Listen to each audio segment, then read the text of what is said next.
Assalamualaikum warahmatullahi wabarakatuh. Selamat datang di pembelajaran daring desain grafis kelas 10 TKJ ya. Oke, kita pengenalan dulu desain grafis ya. Jadi di sini akan kita bahas apa itu desain grafis, kemudian kategorinya apa aja ya, kemudian aplikasi yang digunakan itu apa, kemudian jenis-jenis grafis itu apa, kemudian softwarenya itu apa. Kita akan bahas di pengenalan desain grafis ini. Oke, langsung. Jadi desain grafis ini meliputi definisi ya, kemudian grafis bitmap, kemudian kategori, kemudian kategori grafis ya, kemudian grafis vektor, kemudian program desain grafis atau softwarenya itu apa aja, akan kita bahas di sini ya sampai 10 menit ke depan. Oke. Mulai dari definisi desain grafis. Sebenarnya desain grafis itu apa sih? Jadi desain grafis itu menurut para ahli ya, atau salah satunya menurut Jessica Heaven, yaitu merupakan kombinasi kompleks kata-kata dan gambar, angka-angka dan grafik, foto dan ilustrasi yang membutuhkan pemikiran khusus dari seseorang individu yang bisa menggabungkan elemen ini sehingga sesuatu yang khusus, mengejutkan atau sesuatu yang mudah diingat. Ini menurut Jessica Heaven. Jessica Heaven ini berarti dia itu mengartikan, mendefinisikan desain grafis itu adalah ilustrasi yang membutuhkan pemikiran khusus, gitu ya, membutuhkan pemikiran khusus. Kenapa? Grafis yang namanya desain, ketika pemikiran kita tidak fokus atau pikiran tenang, itu berpengaruh sekali terhadap hasil desain itu sendiri. Kemudian menurut Suyanto ya, adalah aplikasi dari keterampilan seni dan komunikasi untuk kebutuhan bisnis dan industri. Jadi kalau menurut Suyanto ini melihat dari sudut bisnis dan industri. Karena apa? Semua bisnis, semua industri pasti membutuhkan desain grafis. Contohnya apa? Contohnya sederhana, yaitu bank ya, bank. Kenapa bank itu harus pakai logo? Dan perlu kalian ketahui berapa harga logo bank. Contoh saja BRI, contoh. Berapa harga logo BRI? Hanya tulisan BRI warna biru ya. Kemudian dikasih strip gitu aja. Itu harganya 1,5 miliar. Hanya seperti itu ya. Karena apa? Kok bisa mahal, Pak? Iya, karena yang dilihat adalah dari segi filosofi desainnya. Itu nanti akan kita bahas di materi berikutnya ya. Tuh, jadi kembali menurut Suyanto, yaitu aplikasi atau keterampilan seni ya, keterampilan seni untuk kebutuhan bisnis dan industri. Kemudian secara umum desain grafis itu diartikan sebagai salah satu bentuk seni lukis, terapan yang memberi kebebasan pada desainer untuk menciptakan atau mengatur elemen rupa seperti ilustrasi, foto, tulisan, dan garis di atas suatu permukaan dengan tujuan untuk diproduksi dan dikomunikasikan sebagai sebuah pesan. Ya, itu tadi ya yang sudah saya bilang tadi, bahwa desain ya, yang namanya desain, baik itu banner, baik itu pamflet, baik itu cover, semua itu tentu jelas menyampaikan sebuah pesan ya. Tujuannya adalah menyampaikan sebuah pesan. Jadi desain yang baik, yang bagus itu ketika kita sekali lihat kita itu sudah paham, oh ini adalah produk ini, oh ini adalah produk ini, ya seperti itu desain yang bagus. Jadi sekali lihat, sekali ketemu langsung tahu, oh ya ini bank ini, oh ya ini adalah produk ini dan sebagainya, itu ya. Jadi dikomunikasikan sebagai sebuah pesan. Kemudian untuk kategori desain grafis itu sendiri, yang tergolong printing maksudnya adalah hard copy atau cetak, ya itu namanya printing. Itu ada buku, ada majalah, ada poster, kemudian ada banner, kemudian pamflet dan lain sebagainya, ya itu termasuk dalam printing atau yang dicetak kayak atau hard copy. Kemudian ada yang tergolong web design. Web design ini contohnya adalah halaman web. Halaman web itu apa saja, Pak? Halaman web itu contohnya adalah ada Facebook, ya, ada YouTube, kemudian ada Bukalapak atau toko-toko online, itu termasuk dalam halaman web, ya. Kemudian Google, ya. Jadi apa saja yang kalian ketik di Google itu ya termasuk dalam web design. Perlu didesain dan lain sebagainya tampilannya itu, ya. Tuh. Jadi itu karena ini, makanya Facebook dan YouTube itu desainnya berbeda. Dia mempunyai maksud sendiri. Bagaimana sih ketika kita masuk YouTube kita langsung paham, oh kita kalau kita nyari kata-kata atau keywordnya apa gitu, carinya di sini. Kalau Facebook itu nanti kalau kita bikin status, oh kita di sini langsung paham. Ya itu fungsinya desain di situ. Itu yang tergolong dari web design. Kemudian yang tergolong dari kategori desain grafis dalam kategori film itu ada CD, ada DVD, video klip, CD multimedia dan lain sebagainya. Ya, intinya semua yang berupa film, baik itu iklan TV dan lain sebagainya, itu termasuk kategori desain grafis dalam perfilman. Kemudian identifikasi atau logo atau IGD, ya.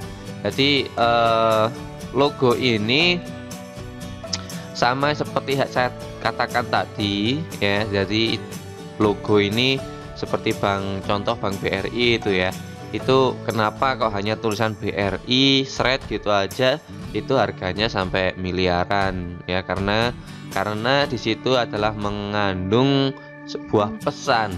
Jadi dari kita sekali lihat, oh itu Bank BRI, oh itu Bank BCA, oh itu Bank Jatim dan lain sebagainya. Jadi setiap desain itu mempunyai filosofi sendiri. Kenapa kok warnanya biru, kenapa kok warnanya merah, kenapa ada garis putih, kenapa ada garis merah dan lain sebagainya. Itu memiliki kesan dan pesan sendiri dalam sebuah desain.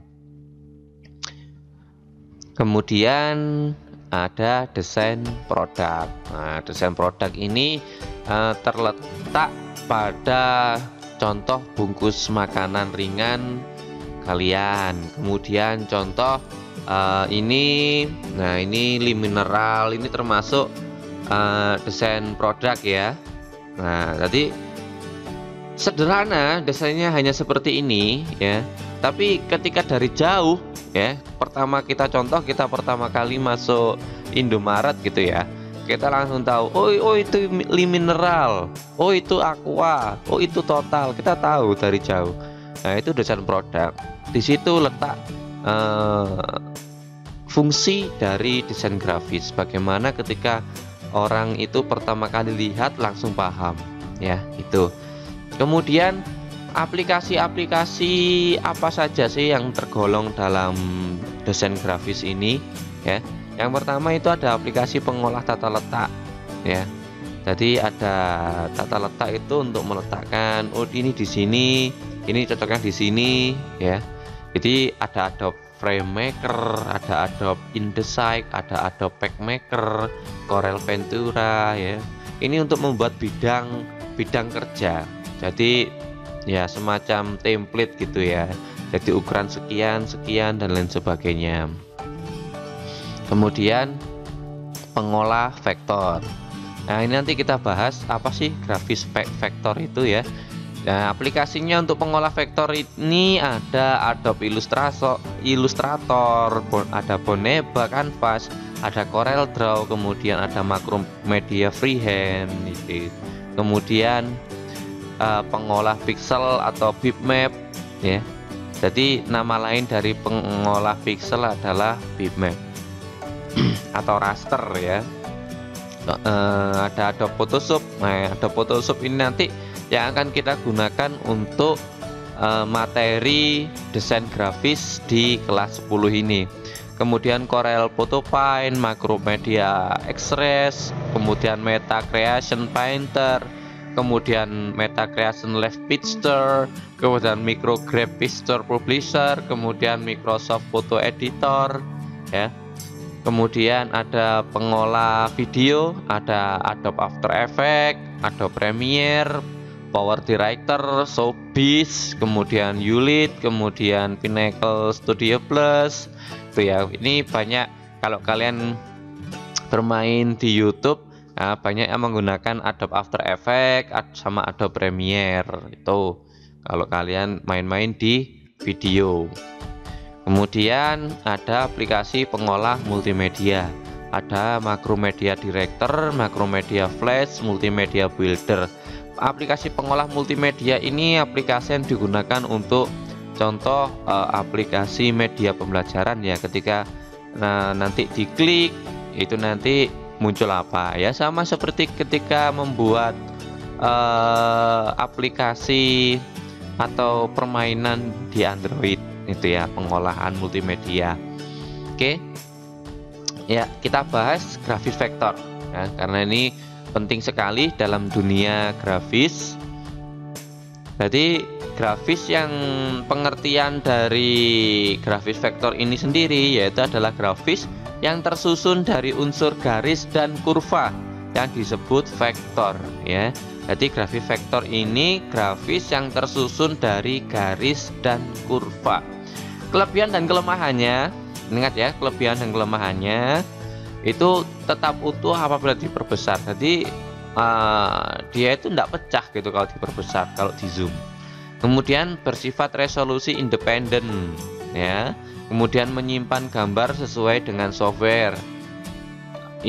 Kalau menyimpan gambar sesuai dengan software itu intinya ketika kita mendesain dengan versi contoh versi 3 ya, kita desain dengan software versi 3. Kemudian kita buka di versi 2 tidak bisa.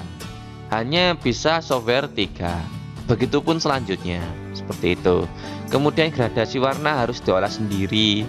Nah, ini pengolahan warnanya itu jadi harus pandai-pandai mencari contoh dari olahan warna. Jadi kita harus milih sendiri dan sebagainya. Tuh. Itu ya untuk grafis vektor. Kemudian grafis bitmap. Ya. Pengertian dari bitmap atau raster ya, diingat-ingat ya bahwa grafis bitmap itu nama lainnya adalah grafis raster ataupun sebaliknya, grafis raster nama lainnya adalah bitmap. Itu pengertiannya adalah gambar yang terbentuk dari kumpulan piksel dan titik-titik ya. Ingat, gambar yang terbentuk dari kumpulan piksel dan titik. Oke. Kelebihannya dan kelemahannya adalah pecah saat diperbesar. Contohnya adalah coba kalian buka HP kalian, kemudian lihat foto kalian sendiri, kemudian diperbesar, di zoom ya, nanti akan kelihatan ada kotak-kotak gitu ya. Nah, tergumpur dari kotak-kotak kecil itu yaitu adalah piksel. Kemudian gradasi warna lebih luwes dan nyata. Lah, pengolahan warna grafis bitmap ini sangat mudah sekali sehingga ingin warna seperti hijau-hijau agak terang dan lain sebagainya itu mudah sekali. Kemudian bersifat resolusi dependent ya. Kemudian nyaman dipakai untuk gambar dengan efek bayangan yang halus. Jadi kalau kita membuat shadow atau bayangan tulisan itu lebih mudah, lebih bagus dan lain sebagainya. Itu ya. Contoh grafis bitmap. Nanti untuk semester ini yang kita bahas adalah grafis bitmap ini ya, untuk semester 1. Nanti semester 2 kita akan bahas vektor. Jadi dilihat aplikasi tadi di slide sebelumnya, untuk aplikasi bitmap itu apa saja ya. Tapi kita akan bermain di Adobe Photoshop. Kita akan mencoba mengolah suatu gambar jadi yang seperti ini dirubah seperti ini dan lain sebagainya ya. Jadi wajahnya dirubah atau bagaimana, kita akan bermain di situ. Mengganti baju seseorang ketika kita tidak punya gaun, tidak punya jas gitu ya, kemudian kita pakaikan sendiri tanpa harus beli, itu bisa sebenarnya. Nanti akan kita bahas di selanjutnya. Oke, sekian, terima kasih. Mungkin dari materi perkenalan ini desain grafis kurang lebih ya seperti itu ya. Jadi sebenarnya kalau menurut saya pribadi, desain grafis itu enak sekali, pasti berguna di segala bidang pekerjaan. Ya, jadi seperti itu sedikit penjelasan dari desain grafis. Cukup perkenalan di sini ya. Terima kasih. Wassalamualaikum warahmatullahi wabarakatuh.